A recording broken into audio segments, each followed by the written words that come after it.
1998 সালের 1 জানুয়ারি পশ্চিমবঙ্গে ভারতীয় জাতীয় কংগ্রেস ভেঙে তৃণমূল কংগ্রেস দল প্রতিষ্ঠিত হয়। তৃণমূল কংগ্রেসের প্রধান নেত্রী হলেন মমতা বন্দ্যোপাধ্যায়। বর্তমানে এটি মোট সদস্য সংখ্যার বিচারে ভারতীয় সংসদের তৃতীয় বৃহত্তম রাজনৈতিক দল। 2011 সালের পশ্চিমবঙ্গ বিধানসভা নির্বাচনে তৃণমূল কংগ্রেস পশ্চিমবঙ্গের 34 বছরের বাম শাসনের অবসান ঘটিয়ে ভারতীয় জাতীয় কংগ্রেসের সঙ্গে যৌথভাবে 227টি আসনে জয়লাভ করে সরকার গঠন করে। এই সময় ভারতের শাসক সংযুক্ত প্রগতিশীল জোট বা ইউপিএর দ্বিতীয় বৃহত্তম শারিক দল ছিল তৃণমূল কংগ্রেস। কিন্তু 2012 সালে ইউপিএ থেকে বেরিয়ে আসে সর্বভারতীয় তৃণমূল কংগ্রেস। 2021 সালে পশ্চিমবঙ্গ বিধানসভা নির্বাচনে তৃণমূল কংগ্রেস এককভাবে 215টি আসনে জয়লাভ করে পুনরায় সরকার গঠন করে। আর আজ তৃণমূল কংগ্রেসের 28তম প্রতিষ্ঠা দিবস। সমস্ত জেলার পাশাপাশি এই প্রতিষ্ঠা দিবস উদযাপন অনুষ্ঠিত হলো মুর্শিদাবাদের ফারাক্কা ব্লকের ইন্দিরা ভবন রাজ্য তৃণমূল কংগ্রেসের সহসভাপতি মইনুল হকের উদ্যোগে। বুধবার সকালে ইন্দিরা ভবনে দলীয় পতাকা উত্তোলন ও ইন্দিরা গান্ধীর মূর্তিতে মাল্যদানের মধ্য দিয়ে অনুষ্ঠানের সূচনা করেন ফারাক্কার প্রাক্তন বিধায়ক তথা রাজ্য তৃণমূল কংগ্রেসের সহসভাপতি মইনুল হক। বিভিন্ন সাংস্কৃতিক অনুষ্ঠান ও দলীয় বক্তব্যের মাধ্যমে চলে আজকের এই অনুষ্ঠান।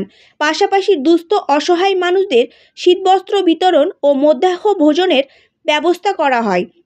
আজকের এই অনুষ্ঠানে উপস্থিত ছিলেন রাজ্য তৃণমূল কংগ্রেসের সহসভাপতি মইনুল হক, তৃণমূল কংগ্রেসের জঙ্গিপুর সাংগঠনিক জেলার সহসভাপতি অবায়দুর রহমান, ফারাক্কা ব্লক সভাপতি ইলিয়াস শেখ, মুর্শিদাবাদ জেলা পরিষদের সদস্যের প্রতিনিধি শাহিদুল আলম, ফারাক্কা পঞ্চায়েত সমিতির পূর্ত কর্মাধ্যক্ষ সহ অন্যান্য কর্মাধ্যক্ষের পাশাপাশি দলের কর্মী ও বিশিষ্ট ব্যক্তিবর্গরা।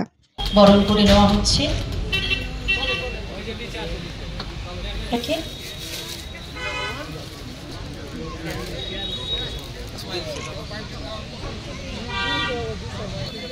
ইসমাইল শেখ মহাশয়কে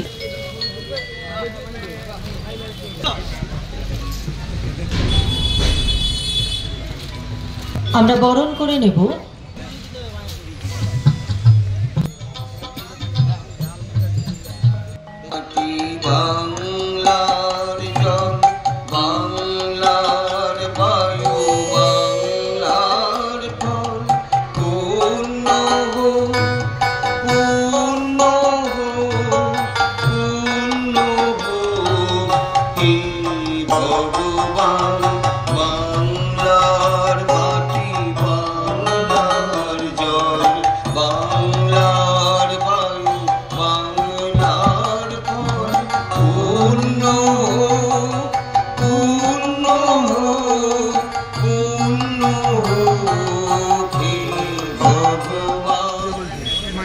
একটি লোকনৃত্য মাটির নাচ আমরা দেখে নেব।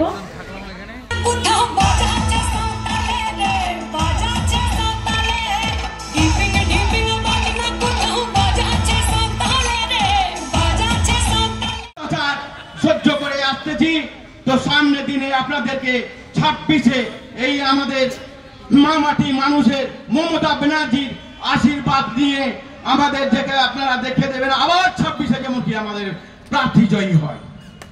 আপনারা দেখিয়ে দেবেন, এই সৈন্যরা দেখিয়ে দেবেন আপনারা।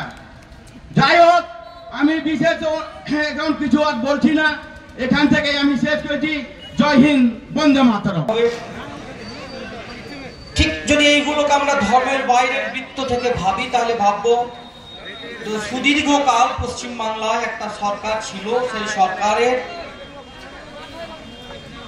যে রাহাজানি, খুনোখুনি, লুটপাট, অত্যাচার এইসব থেকে মুক্তি দেওয়ার জন্য মমতা ব্যানার্জির আবির্ভাব। মমতা ব্যানার্জি 1998 সালে যখন পার্টিটা তৈরি করলেন, 1 জানুয়ারি পার্টির প্রতিষ্ঠা দিবস, আজকে আমরা 28তম পালন করছি। একবারে গরিব ঘরের টালি চালা সাদা শাড়ির হাওয়ায় চটি পরা মহিলা। আজকের ডেটেও সমাজের তথাকথিত এলিট শ্রেণীর মানুষরা মমতা ব্যানার্জিকে পছন্দ করেন না। এলিট শ্রেণী কারা? টাটা, গোয়েঙ্কা, বিড়লা, বিশিষ্ট যারা বিরাট বড় বড় নায়ক নায়িকা, তারা মনে করেন টালির চালা ঘরের একজন সাধারণ মানের, যার কোনো পলিটিক্যাল ব্যাকগ্রাউন্ড তার পূর্বপুরুষের ছিল না, এইরকম একজন সাধারণ খেটে খাওয়া গরিব মেহনতি মানুষের পরিবার থেকে উঠে আসা মেয়ে একটা পার্টি তৈরি করবে। পার্টি তৈরির প্রয়োজনীয়তা কেন করলো? যে দিল্লির জাতীয় কংগ্রেস কোনোদিনই পশ্চিমবাংলায় লড়াইটা ঠিকভাবে দিত না। মনে হতো যে কোথাও একটা আন্ডারস্ট্যান্ডিং ছিল, ফলে বিভিন্ন সময় মমতা ব্যানার্জি যখন আপসহীন লড়াই করতে গেছেন, পিছন থেকে জাতীয় কংগ্রেসের তৎকালীন নেতারা টান দিয়েছেন করে এই পশ্চিম বাংলার যে ভিত শক্তি করে বসে আছে বামফ্রন্ট, সেই বামফ্রন্টকে পশ্চিমবঙ্গ থেকে সরাতে হলে একটা নতুন দল গঠন করতে হবে, যে দলের নাম আমাদের সুপ্রিমো দিলেন তৃণমূল কংগ্রেস। যে তৃণমূল কংগ্রেস গঠিত হলো 1998 সালের 1 জানুয়ারি। সেই দিন থেকে আমাদের পথ চলা শুরু, সেই দিন থেকে আমাদের লড়াই সংগ্রাম শুরু।